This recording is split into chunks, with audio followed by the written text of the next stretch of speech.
All right, guys, it is Saturday, Memorial Day weekend. It's not going to rain today, so I'm going to take apart my truck.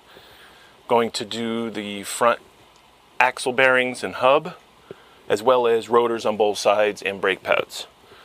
But I realized I don't have a 36mm socket. My set only goes to 35, so I'm going to run out and get a socket. I figured I'd take the bike. So why don't you come along, we'll take a quick ride.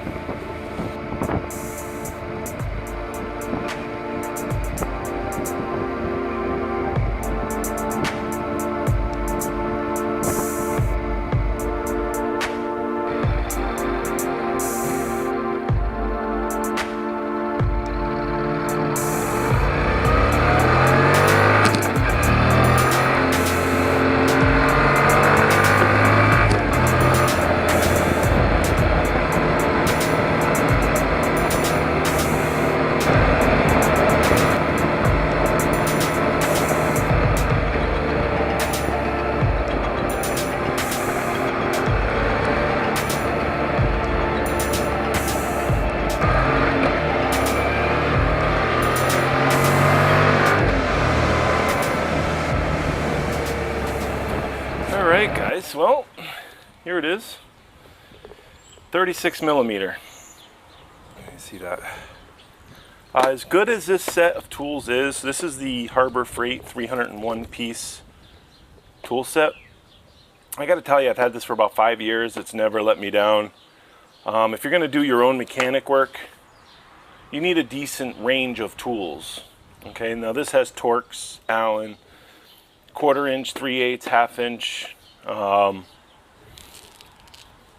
the way up to a 35mm, and I just don't have, I needed a 36 for the axle bolts. I'll show after. But if you're going to do any kind of work on the rig, you're going to want to have a halfway decent set of tools. But when you're doing something like I'm going to be doing here with the wheel bearings and the hub, removing the hub, having a good set of tools is good. Now I'm not saying this is a good set of tools. It's not. I mean, I think I paid $160, $170 for the set. But I'm not a mechanic. I just do my own stuff. And if something breaks, I just go, like these two here. I lost a couple sockets. I can just go down to Harbor Freight and buy those individual sockets and replace them. So works pretty good. I keep it buried in the motorhome, and then I use the orange set there for everyday stuff. But this is what I just went on the bike to go get, was the 36, and hope you guys enjoyed the ride.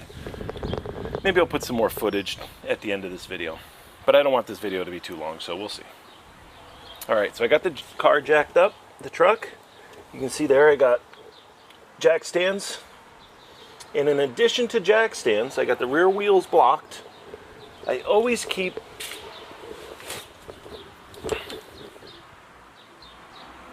your jack under there with some tension on it as well, on the side that you're working. Now that's kind of like my backup, okay? All the weight is on the jack stands, and I have a little bit of the weight taken off with the jack, and just in case one or the other fails, I have two different systems. And then when I move to the other side, I will also put the jack on that side, on the side that I'm working on.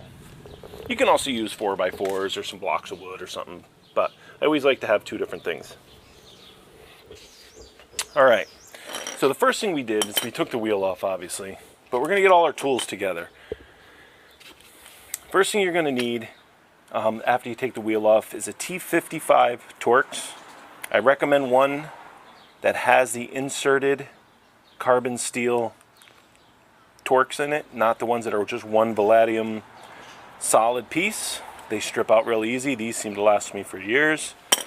I'm going to have an extension, and then you're going to need a 18mm and a 15mm, as well as your 36mm socket for the hub nut there, the main axle nut right here. So the first thing we're going to do is remove the brakes. We're going to use the T55 Torx on the back side and remove the caliper. One other thing you're going to need is a large C-clamp. I forgot to add. This one I bought the last time I did brakes, got it at Harbor Freight, again, $3. Makes the job so much easier to compress the caliper pistons to make it easier to take the caliper off. You'll notice these are brand new brake pads in here, but because I'm taking it all apart again, I decided to go ahead and change the rotors as well as put new pads on again. They're lifetime, so changing the pads won't cost me anything. Alright, just put your caliper up on top here. Try not to kink or twist the brake line too much. Now we're going to remove right back here these 18 millimeter that hold on the caliper frame or retainers or whatever these are called, brackets, caliper bracket, and those are going to be 18 millimeter. Take a look at these pads. Talk about like brand new, huh? But look at this one. See the grooves in it? That's because the rotor's bad on the back side. So that's why we're changing the rotors. I don't know if you can see that, but did you know that you can save by switching to Geico? Plane going by. So here's the hub. I did take off the rotor there. And if you take the hub here, you can actually, I don't know if you can hear that. A little bit of movement. Now listen to this. Let me get the microphone a little closer. Hear that? That's the bearings, and they're not sounding too good. So, and while I'm in here, I'll check my boots, make sure they're okay. And they look good. I have a little, looks like an oil leak over there though. But it looks like it's coming from up above.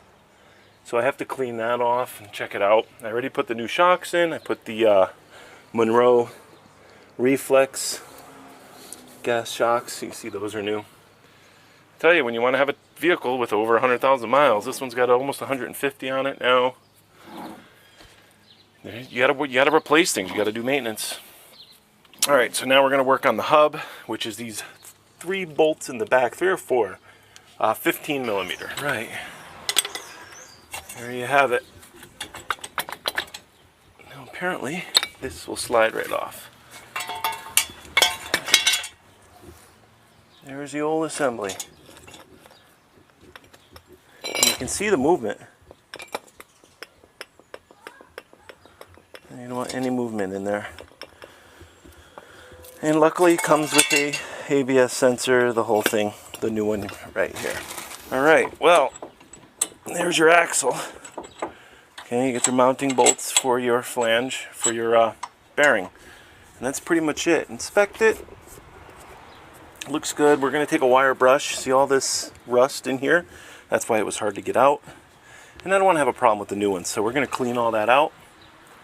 And then probably put some never sees right in the side, inside here, just to keep it from fusing together, make it easier if I ever do have to do it again, or if somebody else has to do it. Got the new one right here.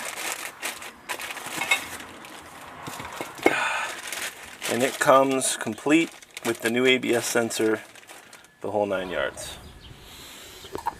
Alright, what I have here is just some safeties, anti-seize here. This stuff's good for like 2,000 degrees. It's a copper-based, high-pressure, anti-lock, anti-seize type.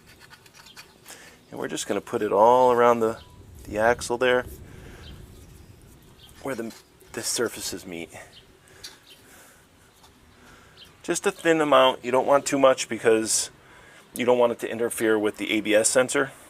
Because as soon as you do that, you drive it, the light will come on. Alright, so I got a nice thin coating of anti-seize in there, and I also did the inside of the new hub here. And now we're pretty much ready to put it back on. I'm going to just hit around the outside here where it goes in. Very little. And reassemble. Well, I put this dust cover on backwards. I normally take pictures of things I take apart first. So I got to pull the hub back off, spin this around. I didn't tighten the hub all the way. I just got the bolts started and started tightening them, and it just didn't look like it was sitting right. So I went and took the wheel off the other side. I have to take it off anyway to do the brakes over there. And I noticed this heat shield was on the wrong friggin' way, so I got to take it, spin it, and put it back in. Oh well.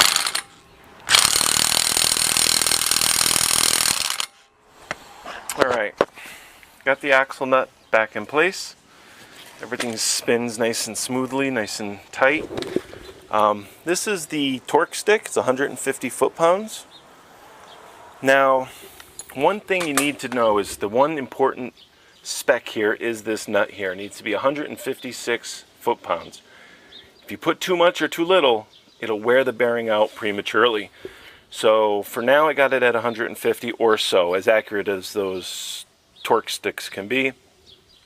After I get the wheel on, I'll torque it down to 156 with a torque wrench. Now we're going to put the brackets back on for the caliper, and we're going to assemble the brakes, put the new rotors on. Let me get that part of it done, and then I'll show you what it looks like. This is more of about how to do the hub and the bearing rather than a brake job, so I'm not going to spend too much time on the brakes. Alright, there you have it. New pads, new rotors, new hub. Make sure everything spins freely. There'll be a little drag until they adjust, but looks good.